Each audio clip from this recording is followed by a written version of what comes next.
UP के गाजियाबाद निवासी एक छात्र जो ईरान की राजधानी तेहरान यूनिवर्सिटी में एमबीबीएस की पढ़ाई कर रहा है।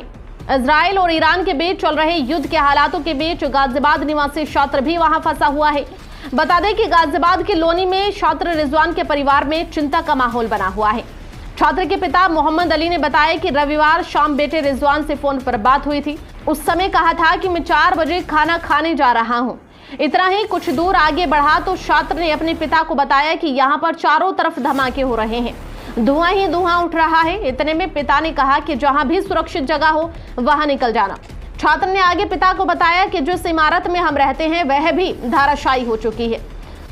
बता दें कि पिता मोहम्मद अली ने बताया कि हमें चिंता है कि बेटे के साथ कोई अनहोनी ना हो जाए, वहां के हालात ठीक नहीं है। रविवार शाम के बाद उसका नंबर भी स्विच ऑफ आया।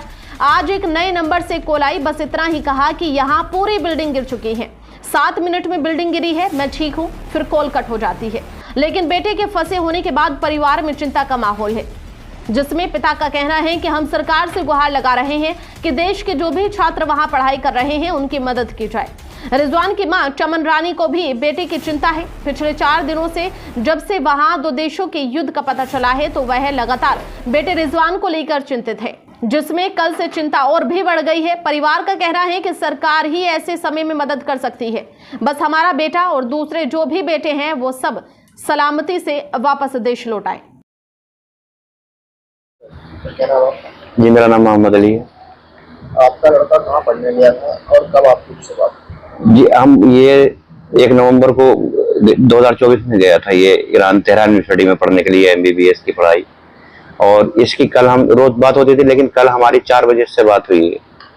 तो ये जब वहां से खाना खाने के लिए गया और हमने फोर्स करके इसको भेजा कि खाना खा ले बेटा, तो ये खाना खाने के लिए चला गया। लेकिन जब ये वहां से लौट कर आया तो इसकी बिल्डिंग जो थी वो पूरी तरीके से ध्वस्त हो चुकी थी और इसका तमाम सामान, इसके टैब, मोबाइल वगैरह, ये सारी चीजें उसी के अंदर ध्वस्त हो गई और बच्चे की जान भगवान ने बचा ली किसी सूरत।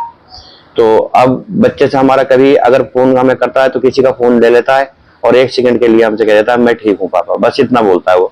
हमें नहीं पता कि वो कहाँ है और किस जगह है, कैसे है। तो हम प्रधानमंत्री जी से ये गुहार करते हैं कि जी हमारा बच्चा और अन्य भारतीय जितने भी वहां पर है उन्हें सबको बुला के उनकी माओ के हवाले कर दिया जाए। चमन रानी जी, मेरी कल 4 बजे बात हुई थी उससे। वो खाना खाने गया था, जैसे वो वापस आया तो उसकी सारी बिल्डिंग गिरी हुई थी, उसके में उसका सारा सामान रह गया। उसके बाद वो किसी का फोन लेता है, बस यही बताता है कि मम्मी मैं सही हूँ, आप घबराना नहीं। लेकिन मेरी प्रधानमंत्री से बस यही गुहार है कि मेरे बच्चों को बुलाए और जितने भी भारत के बच्चे हैं वो और 2 बच्चियां और मेरे गाँव की हैं, उन्हें सभी को बुला लें। अच्छा, जब आपसे बात हुई थी तो किस तरह के हालात वहाँ पे बता रहे हैं? वो यही कह रहा था मम्मी इधर बस आसमान में मिसाइल दिखाई दे रहे हैं चारों तरफ से और जेट है और बस वही बरस रहे हैं और मेरी बिल्डिंग पूरी बिल्कुल ध्वस्त हो चुकी है, बिल्कुल खत्म। अच्छा, जिस तरह वहाँ के हालात है, आपका लड़का वहाँ फंसा हुआ है, तो क्या कुछ चीजें आपके मन में चल रही है? जी, मैं गरीब, मेरा बच्चा साथ खैरियत से आया और जितने भी बाहर के बच्चे हैं जो भी हैं वो सब अपने माँ बाप से आके साथ खैरियत से मिले और मेरा बच्चा भी। और मैं बहुत परेशान हूँ और बस यही है कि मेरा बच्चा साथ खैरियत से आए, बस मन में पता नहीं क्या क्या चल रहा है।